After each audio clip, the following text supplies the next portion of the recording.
Fala pessoal, Danilo Milen aqui e este é mais um episódio do nosso podcast, canal de Rumenologia. Hoje eu tenho a satisfação de receber o zootecnista e doutor Vinícius Gomes, que é especialista em desenvolvimento de mercado da Mosaic Fertilizantes e que veio aqui hoje para falar conosco. Daqui a pouco a gente vai contar, né, Vinícius, o tema, mas é óbvio que vai estar relacionado à fertilização. Vinícius, muito obrigado pelo seu tempo, por aceitar o nosso convite de vir até aqui falar com a nossa audiência do canal de Rumenologia. Fique à vontade e se apresente melhor para o nosso público. Obrigado. Isso, obrigado, Danilo.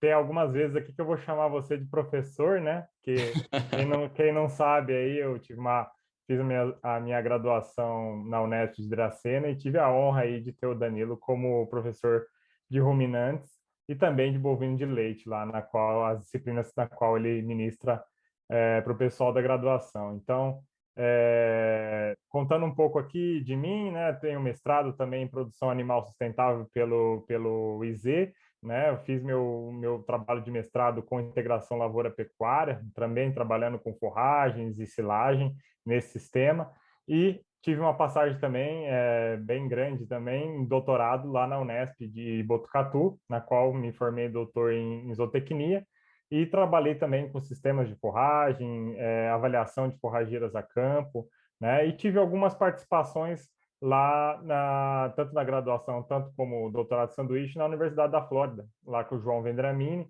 na qual tive também várias oportunidades de estar, né, desenvolvendo trabalhos com o sistema a pasto, né, com suplementação a pasto. Então, é bem bacana o trabalho que ele vem fazendo lá na Universidade da Flórida. Bom, eu acho que pelo contexto geral, né, e hoje eu estou aqui como especialista em desenvolvimento de mercado pela Mosaic Fertilizantes, na qual a gente está trabalhando com uma linha especialmente feita para pastagem, né, e a gente está há mais de 1 ano e 7 meses com essa linha no mercado, e eu venho para agregar nesse time aí, na qual a gente divide o Brasil em algumas regiões, e eu tomo conta dessa linha. Beleza?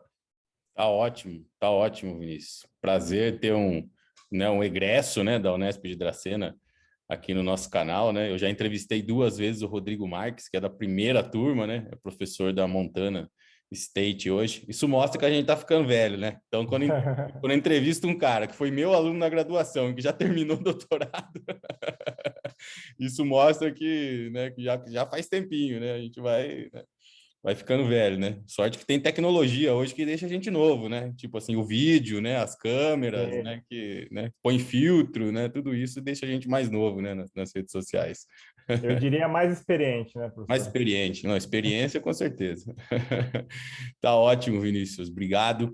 Bom, vamos contar então para a nossa audiência o que a gente vai falar, né? A gente vai falar, como eu já dei a deixa anteriormente, sobre adubação em pastagens. Então, o Vinícius, como ele já mostrou para vocês, né, o background dele, né, ele tem muito conhecimento, se especializou, né, na área de pastagens e hoje a gente vai falar sobre um assunto que não falamos com frequência e também não falamos muitas vezes aqui no canal, que é o tema da adubação em pastagens, né, Vinícius?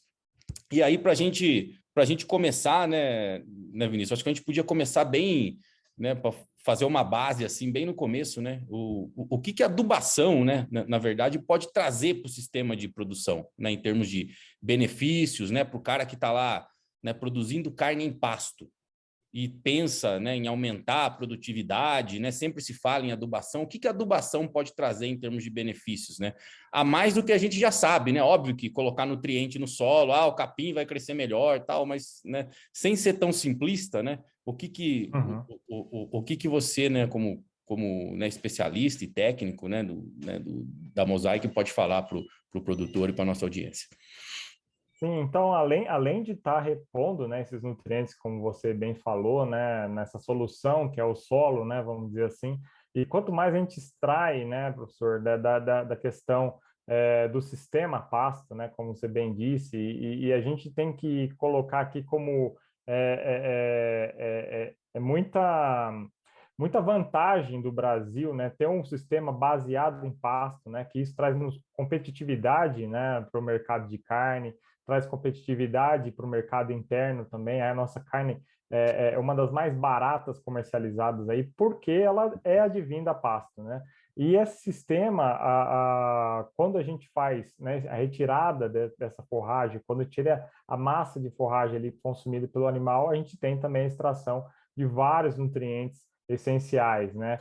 E quando a gente faz reposição, ou faz realmente, né, pega essas áreas que estão degradadas, né, a gente tem milhões de hectares de área degradada e começa a colocar as nutrientes que estavam ali faltando, né, a gente começa a ter benefícios para o sistema como um todo, né? Primeiro, eu acho que de cara mudança da taxa de lotação. Eu acho que colocar mais animais na mesma área. Eu acho que essa é de cara a intervenção direta que a gente faz com a adubação e a gente já vê isso há pouco tempo, né? Adubação nitrogenada é questão de mudar o pasto em 10, 15 dias, você muda totalmente o volume de forragem que você tem. É gasolina injetando no tanque para você poder colocar mais animais nessa área. Então, de cara, a gente já traz um aumento de taxa de lotação nessa mesma área, né? Não precisando rendar pasto do vizinho, colocar suplementação a mais, comprar novas áreas, né? Que a gente bate muito nisso. Então, de cara, a gente consegue esse benefício. O outro benefício é aumento de energia e proteína, né? Eu acho que a gente está entrando agora no verão e quando você olha, né, o perfil da forragem no verão, aumento de produção devido a temperatura, precipitação e tudo mais, você tem um aumento, sim, de produção de forragem, mas muitas vezes ela não está aliada a essa quantidade de proteína adequada que o ruminante deveria consumir, principalmente na seca, né? Quando você tem esse aporte de nutrientes suficiente para a pastagem. Então, de cara, a gente fala, né? Aumentou a qualidade nutricional dessa pastagem e aumentou o volume que a gente vai produzir desse pasto para esses animais. Legal, Vinícius. Eu acho que os pontos que você tocou são assim primordiais, né? Eu costumo falar e já falei aqui em diversos episódios que pasto é o alimento mais barato que a gente tem para fornecer para os bois, né? Para os animais ruminantes em geral, né? Então, Com aquele cara que certeza. trata bem do pasto, né, e tem volume e qualidade de pasto, ele vai precisar despender menos recurso financeiro, obviamente, né, com concentrados, né, com ração, né, e isso não é jogar contra a suplementação de concentrado, nada disso, né? Mas muitas vezes, para acontecer o que você disse, né, aumentar a taxa de lotação, né? Se o cara ele tiver um bom manejo de pasto, ele até pode, né? Se com o pasto bom, vamos dizer, ele coloca 4 cabeças por hectare, ele vai colocar um concentrado ali para colocar 5, 6. Mas se o cara coloca só 2 ou uma, quando ele coloca concentrado, ele vai conseguir colocar 4, o que ele colocaria num, né? Vamos dizer assim, com manejo de pasto razoável, né? E outro ponto que você tocou que é também primordial nessa história, né?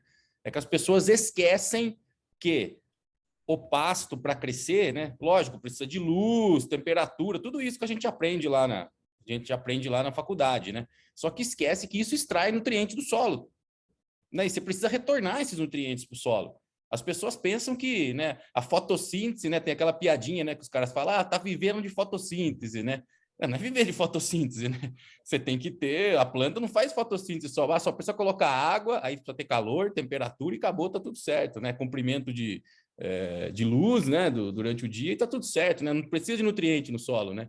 Não precisa de microbiota no solo, não precisa de nada disso, né? Então as pessoas esquecem muito disso e eu acho que você tocou num ponto, em 2 pontos, né, primordiais aí, né?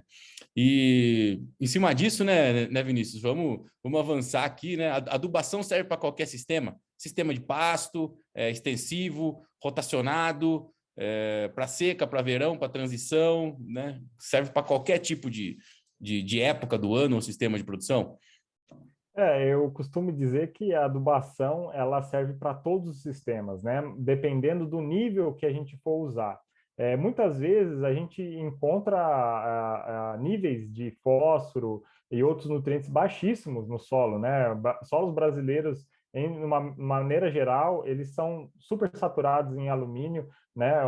E também em pH muito ácido, né? Então a gente precisa realmente, primeiramente, antes de fazer uma adubação nesse sistema, pensar também em condicionadores de solo, né? Então calcário, gesso, né? E esses fosfatados vão reagir ali naquela solução do solo, né? Para a gente poder pensar em fertilização. Então, tem alguns sistemas. Espera aí, Vinícius, deixa eu só te interromper um pouquinho. Vamos só esclarecer o conceito. Condicionadores de solo. Então explica para o pessoal que tem muita gente, como nós, né, fomos, né, alunos de graduação um dia que assistem. Então assim, calcário não é fertilizante, meu? Explica aí para o pessoal. Isso. A gente costuma dizer aqui dentro da Mosaic, né, que são especialidades, né, especialidades que a gente tem dentro da nossa produção geral de fertilizantes, né, e são subprodutos, vamos dizer, da produção de fertilizantes, né. Então, calcário, gesso, né, eles são condicionadores de solo, eles têm um papel eficiente ali na nossa solução do solo, onde tem trocas de cargas diferentes, né, reações químicas diferentes. Então, o calcário ele vai diretamente ser utilizado para aumentar esse pH, e a gente sabe que é ali um pH ótimo para a gente utilizar na pastagem, né, ou até em outras culturas, é em torno ali de 6 a 6,5, né? Então ele vai elevar esse pH de sólidos muito ácidos que a gente tem no Brasil como um todo, e o gesso, né, ele vai fazer essa neutralização desse alumínio. Muita gente acha que você coloca gesso, né, o alumínio ele vai sumir do sistema. Não, né, o gesso ele só é usado realmente para neutralizar esse alumínio tóxico do solo. Por quê? Porque esse alumínio ele vai agir como inibidor dessas raízes dessa planta, não vai deixar desenvolver essas raízes. Então, eu começo a ter quedas de produtividade, eu começo a ter quedas desse desempenho dessa forragem, justamente porque eu não tenho um sistema radicular tão bom que vai pegar ali água e nutrientes no solo que ela precisa, né? Que a planta precisa.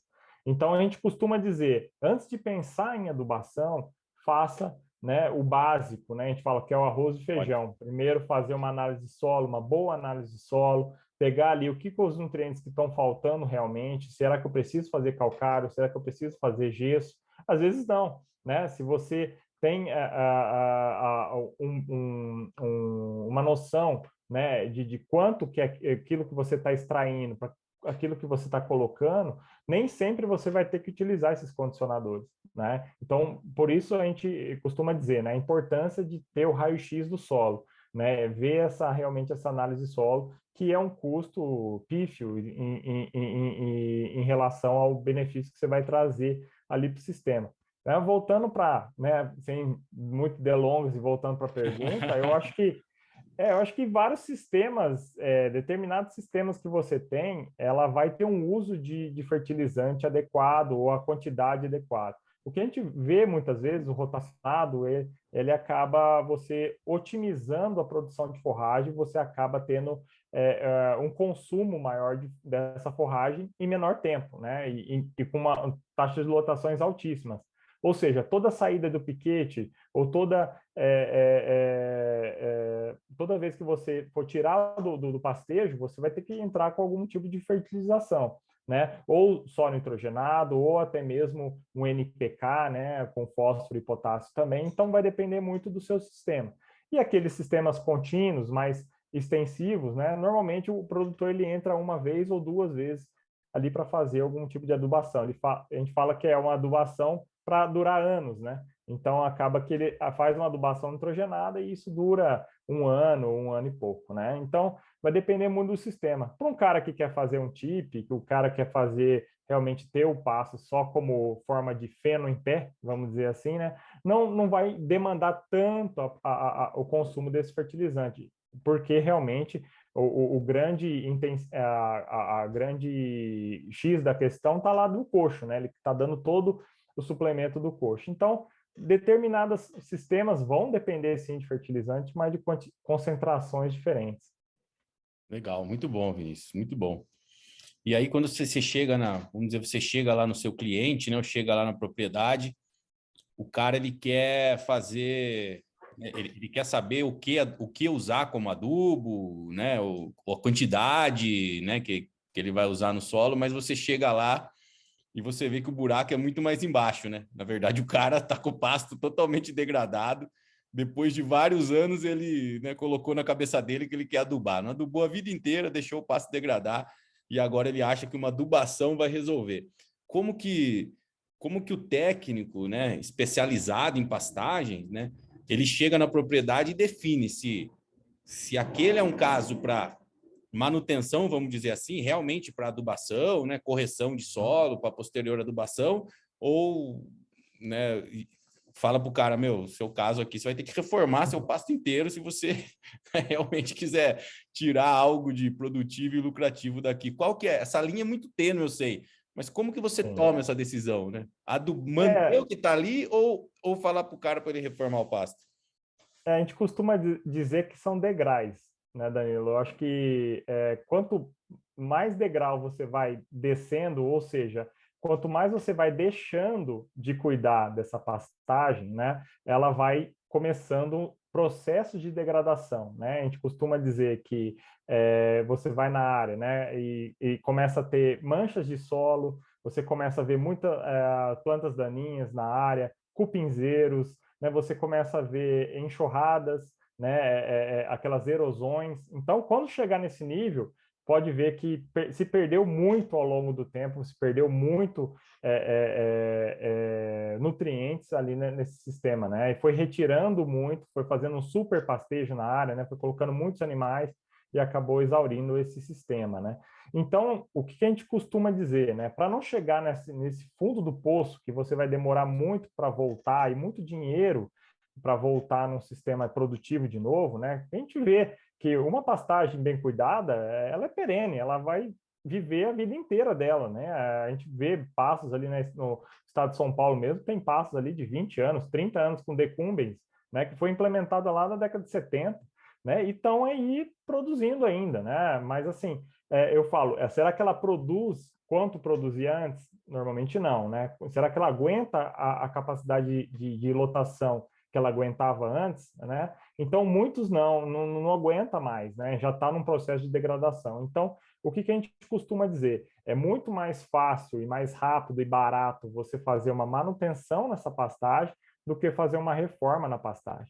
E isso está muito intrínseco também nos técnicos, né? Muitas vezes os técnicos, consultores, chegam lá na propriedade, a chance dele não errar, vamos dizer assim, numa recomendação, é fazer uma reforma. Ele chega já falando para o cara, ó, você vai ter que gastar isso de adubo, vai ter que gastar isso de inseticida, herbicida, em hora máquina para reservar. Então, assim, a chance dele não errar é maior porque ele vai começar uma coisa do zero. Né? Mas muitas vezes, e o que a gente vê, a maioria do Brasil é assim, muitas vezes é só fazer uma boa manutenção repor esses nutrientes que está ali há muito tempo sem, né, essa forragem, e a gente consegue voltar de novo o que estava sendo produzido na área. Né? Então, a gente costuma dizer, essa linha tênue entre manutenção e recomendação e reforma de pastagem, a gente tem que olhar com muita parcimônia, né? Muito cuidado na questão do que a gente está propondo para o técnico,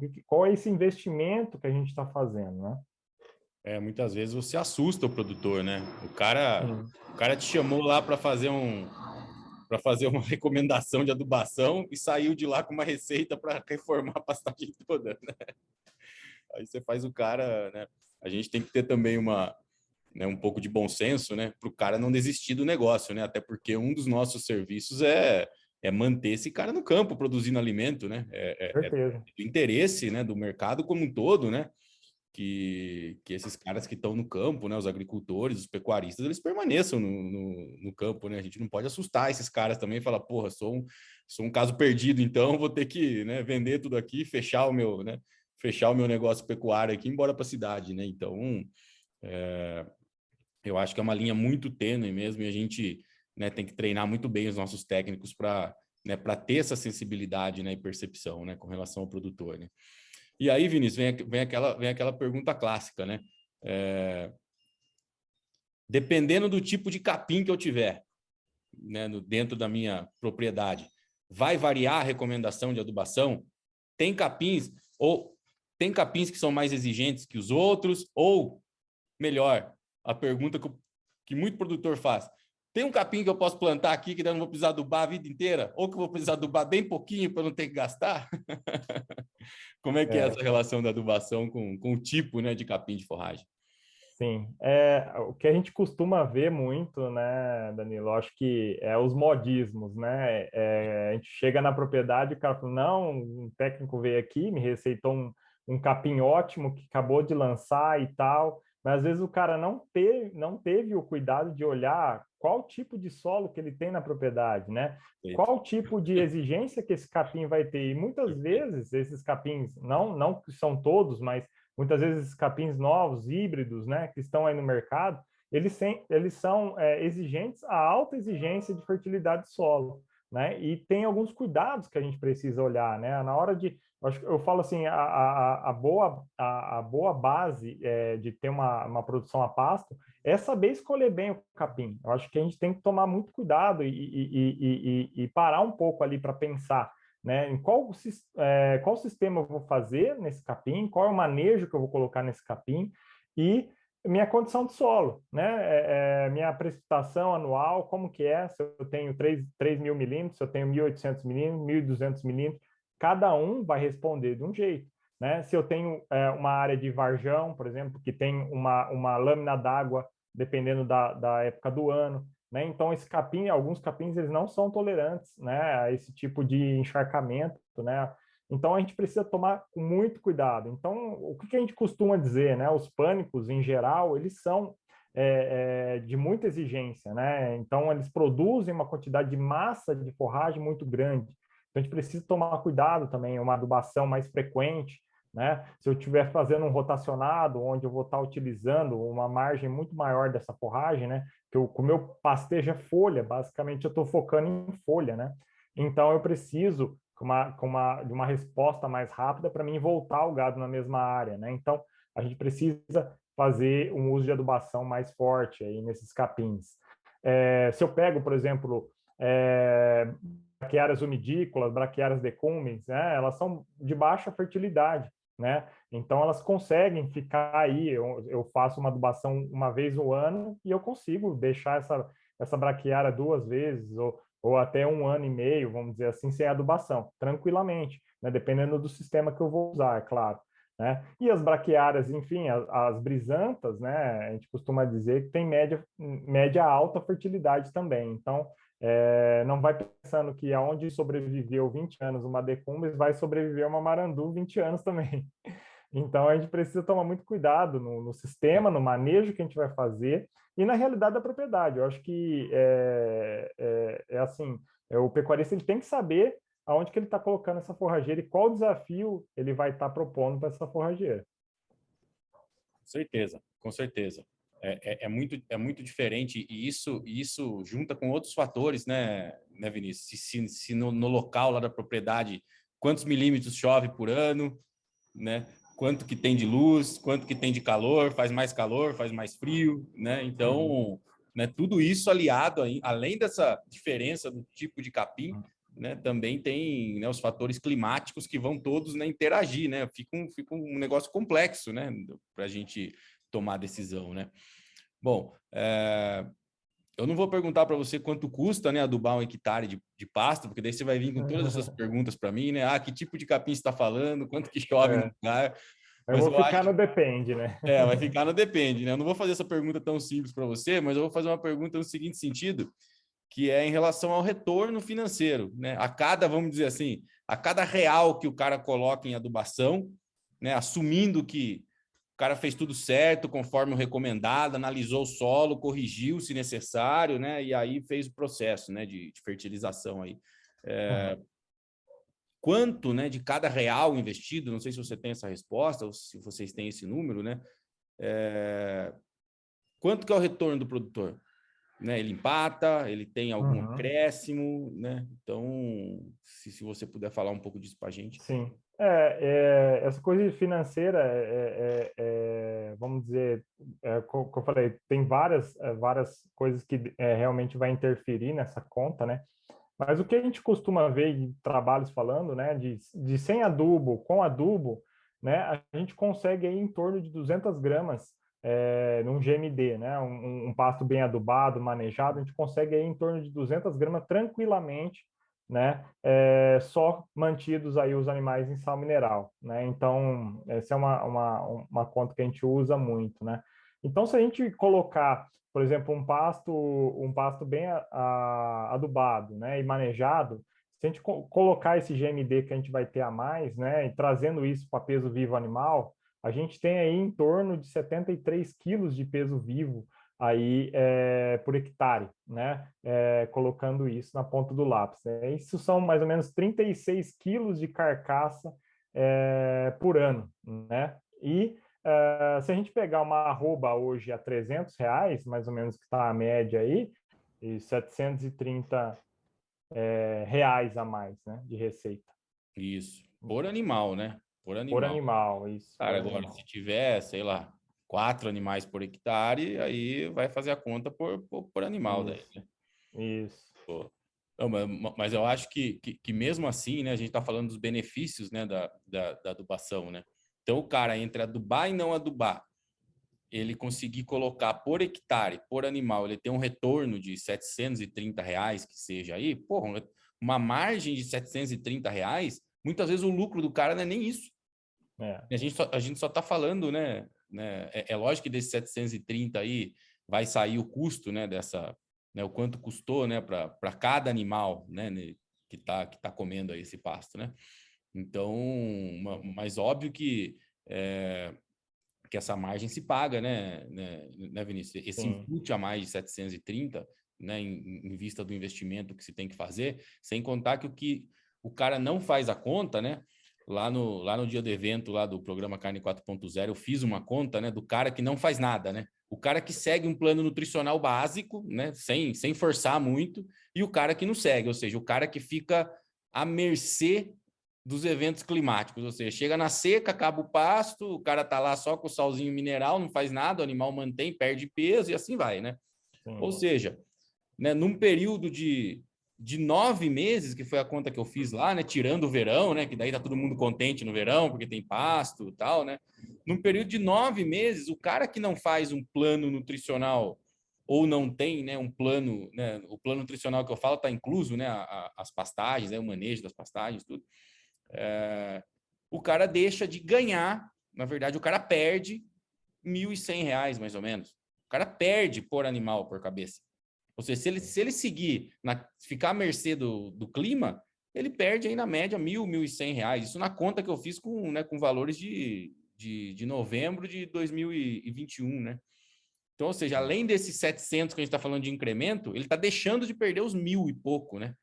Vamos dizer assim, né? Pode atualizar esse valor, mas vai ser algo em torno disso, né? Uhum. Em cima de usar um processo de fertilização, né? De novo, a linha é muito tênue entre o animal não receber o input nutricional necessário e começar a perder peso, e aí eu falo muito do negócio do ajuste metabólico, né?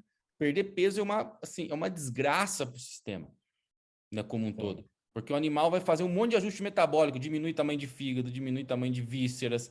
Aí, beleza. Aí, População, né, microbiana. exato, muda a população microbiana. Aí, de repente, quando o status nutricional vira positivo de novo, seja porque começou a chover, ou seja porque você entrou com uma suplementação, o animal dependendo da intensidade, da severidade da restrição anterior, ele vai demorar praticamente o mesmo tempo também, 1 mês, 2 meses, para de novo o fígado aumentar de tamanho, rins, sistema digestivo, Uhum. intestinos, rumen como um todo, mudar a microbiota, ou seja, tem uma readaptação metabólica que se você seguir um plano nutricional crescente, você não deixa que isso aconteça. Ou seja, qualquer estratégia nutricional que você faça, né, tanto no pasto quanto no suplemento, né, você já tem uma resposta mais rápida do animal, né? Na hora o animal responde, né, em curta Uhum. ciclo, né, que é o que a gente quer, né? Agora, deixar para agir, né, Vinícius, muito tarde, né? Na hora que, né, a coisa tá feia já, né? Deixar para agir muito tarde que pode ser o principal pecado, vamos falar assim, Uhum. do produtor, né? E aí eu já emendo com você outra pergunta, né? A gente está entrando numa época de águas, né?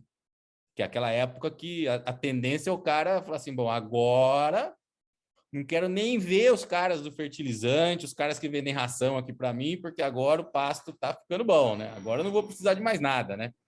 Uhum. Então, em termos de adubação de pastagens, Vinícius, o que esse cara, o que esse pecuarista, né, tem que tomar cuidado, né, para essa época de águas, ou ter feito, né, alguma estratégia, né, em termos de adubação antes das águas, para ele garantir um pasto bom depois das águas, né? Lembrando que tem transição, né? Daqui a pouco em março começa a famosa transição, águas secas, e aí começa a seca, né? Então, o que o cara pode fazer? Tem alguma coisa que o pecuarista pode fazer em termos de estratégias aí de adubação, um pouquinho antes de começar a chover ou durante a época das águas, para garantir, né, um melhor volume, até, né, qualidade de forragem para a época mais seca do ano?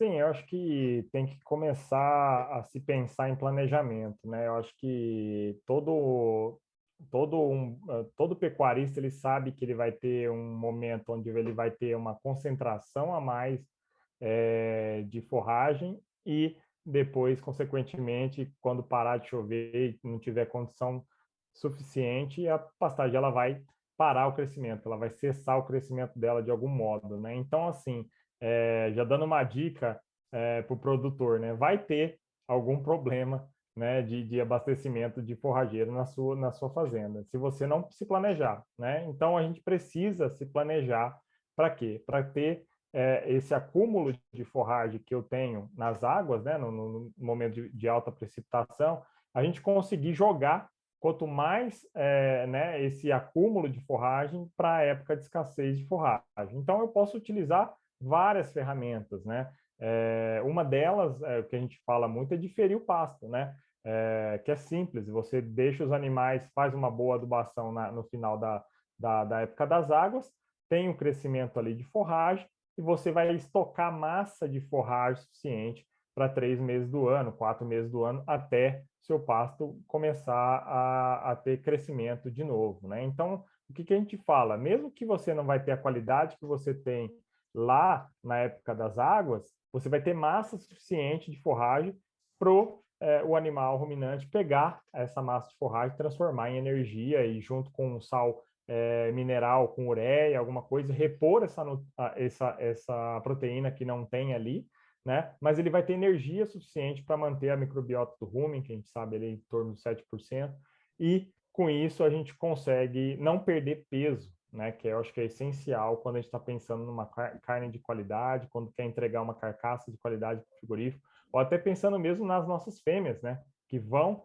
trazer um bezerro de qualidade aí no momento, ou até emprenhar, né? E receber um protocolo de ATF e tudo mais. Então, é essencial que a gente tenha massa de forragem na propriedade, mesmo que seja de baixa qualidade, né? Então, isso é uma das estratégias, como outras, né? Uso de feno, né? Então, a gente consegue pegar o excedente, cortar, virar feno, estocar isso numa concentração de água muito menor, né? E jogar isso para o animal na seca, né? A gente consegue fazer silagem, né? Silagem de capim, silagem de cana, silagem de milho. A gente consegue fazer silagem, estocar também para trazer para esses animais na seca. Então, são várias estratégias aí que a gente consegue fazer.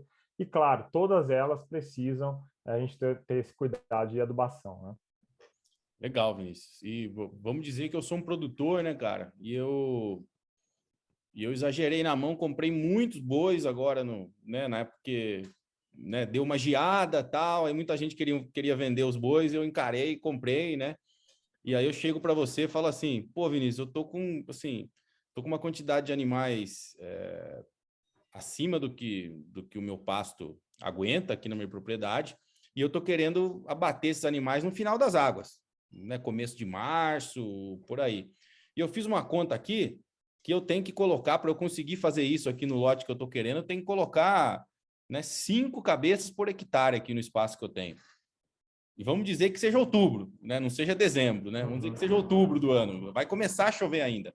Tem alguma coisa que a gente pode fazer em termos de adubação ou estratégia com o pasto para eu conseguir aproveitar, né, a época de chuva, já que vai chover mesmo, né? Então, e vai, né, ficar mais calor. Tem alguma estratégia que vocês recomendam para, vamos dizer assim, bombar o pasto na época de verão, né? E no exemplo que eu dei, né, eu consegui abater, colocar o máximo de animais aí que eu consigo por hectare para fazer, né, abater uma quantidade significativa no final das águas?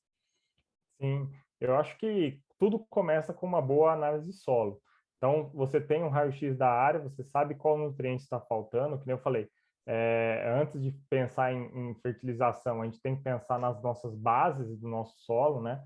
Vamos dizer assim, e começar com uma fosfatagem, né? Então, acho que começar com uma fosfatagem para repor esse fósforo no solo, porque sem o fósforo e sem a condição que o fósforo dá para a planta de perfilhar mais, produzir mais, de ramificar mais as raízes, a gente não consegue ter esse vínculo mais para frente. Então, começar com uma boa fosfatagem, depois pensar numa adubação nitrogenada junto com o potássio, né? Muita gente negligencia o potássio, né? Coisa que deixam de lado, coisa que o nitrogênio e o potássio a gente sabe que é um dos maiores, é o que a planta mais extrai do solo, né? Quanto mais você intensifica, mais nitrogênio e mais potássio sai da solução do solo. Então, pensar nessas adubações de uma forma estratégica e também parcelar essas adubações. Então, quanto mais eu conseguir parcelar essas adubações nitrogenadas, né,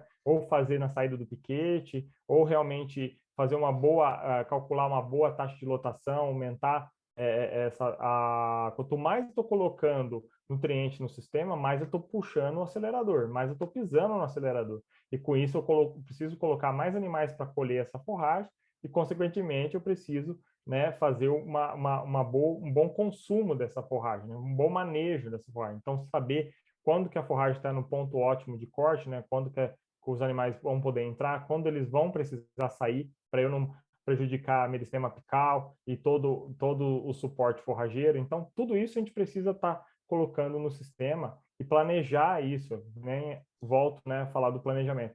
Tem que se planejar, né, para a gente conseguir colher o melhor e mais forragem possível. Bacana, Vinícius, bacana. E aí para o pessoal que está ouvindo ou assistindo, né, para saber que nem tudo está perdido, né? Se não conseguir a lotação desejada na época de verão, você pode simplesmente fazer com os bois que sobraram, né, na fazenda, você pode fazer um tip aí, né, ou, né, separar, né, uma parte, né, da cabeceira do lote, vamos falar assim, e colocar no sistema de tip, por exemplo, para você terminar de terminá-los, né, fazer uma fase de acabamento aí em março, abril, aí no pós-verão.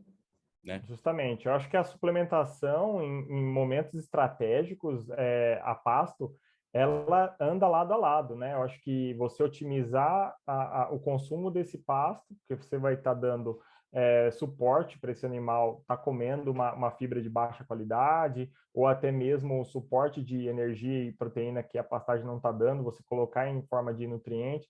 Né? Dependendo do quanto você vai aumentando o seu ganho e você quer ganhar nesse animal, vai realmente aumentar o volume de suplementação que você vai dar para esse animal. Então, são estratégias que andam lado a lado, né? Adubação e suplementação, eles andam lado a lado. Dependendo da época, você quer priorizar mais um e tem época que você vai priorizar outros.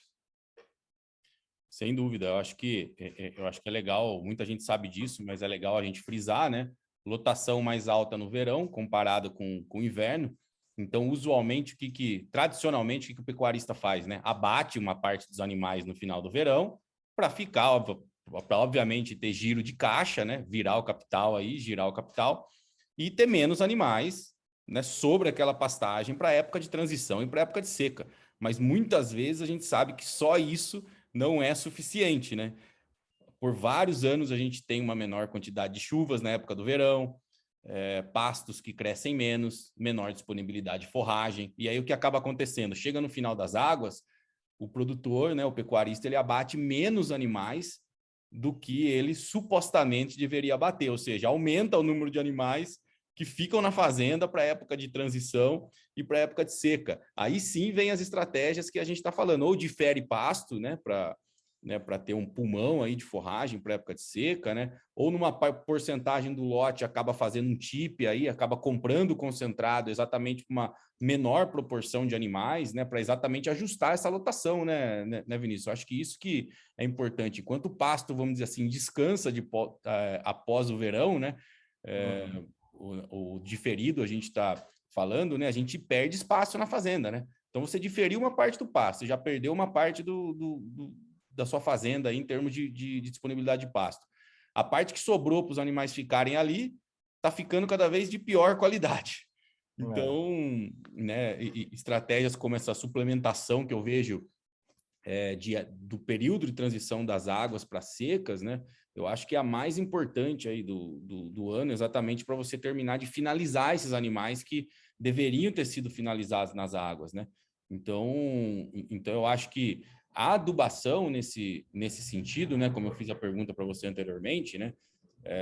Fazer, né, o pasto crescer de forma significativa na época de águas, né? Para exatamente a gente conseguir abater o maior número de animais, né, no final desse período. Para então, né, você não precisar, né, ficar apertado, né, ter que gastar com, né, muito concentrado, ter que colocar um lote muito grande de animais aí no pós-águas, né, para aliviar a fazenda, né? Porque o negócio do pasto é aquele negócio, né? Você tem que concordar que pasto não cresce da noite para o dia e nenhuma estratégia de adubação, né, ou de manejo de pastagens, né, você faz hoje para você esperar o resultado daqui uma semana, né? Então, é uma coisa que, né, é praticamente estação por estação, né, no ano, né? A gente só tem 4, né? Muito bom. Pode falar. Bom, eu acho que deixar como mensagem final aqui para o produtor, né? Eu acho que fazer a suplementação ela vem muito para agregar, né? E para suprir realmente a necessidade que o animal tem, de acordo com a estratégia de manejo que a gente está colocando nesse pasto, e depende também da estratégia de desempenho desses animais, né? Então, a gente tem um desempenho satisfatório a pasto, sim, porém, a gente pode melhorar sempre mais. A gente pode suplementar ali nas águas, tanto na seca, a gente consegue ter um desempenho favorável nas duas épocas, né? Em pasto, né, pessoal? Então, a gente sempre tem que olhar, né, para a suplementação uma coisa de agregar valor, né? E nunca de substituir, né? Então, muitas vezes o produtor acha que a suplementação vai resolver o problema dele de pastagem, e muitas vezes ele está agregando mais o problema dele, né? Então, a gente precisa ter muito isso em mente, que não cuidar do pasto, eu vou ter que realmente arcar com uma suplementação ou um volume de suplementação maior. Beleza, ótimo. A gente parece que começou há 5 minutos, mas já fazem 45 minutos que a gente já está conversando. Eu agradeço demais pelo seu tempo, viu, Vinícius? Foi um papo assim muito esclarecedor. A gente falou muito coisas muito práticas, né? E também a gente foi muito objetivo nas respostas. Então, eu agradeço muito pelo seu tempo e disponibilidade para vir até aqui falar com a nossa audiência aqui do canal de Rumenologia. E antes, né, da gente terminar, né, eu, né, queria deixar aqui a oportunidade para você falar o que a Mosaic tem de linha de produtos, né, para exatamente dentro desse tema aqui, né, de fertilização e adubação de pastagens. Bom, Danilo, acho que foi uma honra e para mim, muito obrigado pelo espaço. Eu acho que conversar sobre adubação em pastagem, sobre esse tema, para mim, é muito prazeroso, gosto demais. Estar falando de pecuária e pecuária a pasto, né? Que eu acho que a gente sempre bateu esse selo lá na universidade e sempre brigamos muito, né? Pecuária pasta, pasta, pasta. Mas, enfim, quero agradecer, né, você, o espaço, e falar que a Mosaic ela tem uma linha de fertilizantes para pastagem, né? Estamos há quase 2 anos aí já no mercado, né? Uma linha bem consolidada, chama M-Pasto. Dentro dessa linha, a gente tem 2 linhas fosfatadas e uma linha nitrogenada. Para quê? Para atender toda a necessidade do pecuarista tem, tanto em manutenção, tanto reforma de pastagem, né? A gente tem uma solução completa com várias formulações que possam entrar na fazenda do pecuarista depois, claro, de ter feito uma análise de solo, depois de ter visto realmente a necessidade da área, né? Que a gente sempre bate nisso, né? O melhor adubo, às vezes, é bom para um, mas não é bom para outro, né? Um adubo igual e propriedades iguais, né? É muito difícil a gente achar isso. Então, realmente a Mosaic tem uma solução direta para atingir aí a sua fazenda, a sua região e poder estar como parceiro no aumento de produtividade, aumento das taxas de lotação, produzir uma arroba de carcaça de qualidade, sustentável, né, que possa ser competitivo e manter o pecuarista na atividade. É isso que a gente espera e isso que a gente tem como valor. Beleza, excelente. Obrigado, viu, Vinícius, pelo seu tempo mais uma vez. E agradeço. E vamos, né, com certeza, né, esse episódio aqui vai ter muita audiência, porque eu recebo muita demanda para falar mais sobre produção de carne em pasto, para falar mais sobre sistemas de produção em pasto, né? Não é novidade para ninguém que a minha maior especialidade é o confinamento, né? Ou seja, né, eu cheguei, acho que até aqui, né, por causa do confinamento, né? Mas apesar de falar muita coisa de pasto, mas o pessoal sempre me cobra, então, né, já fica o convite aqui para um segundo episódio mais para frente. Obrigado aí Beleza, muito obrigado, obrigado. obrigado pela presença. Até. Até mais.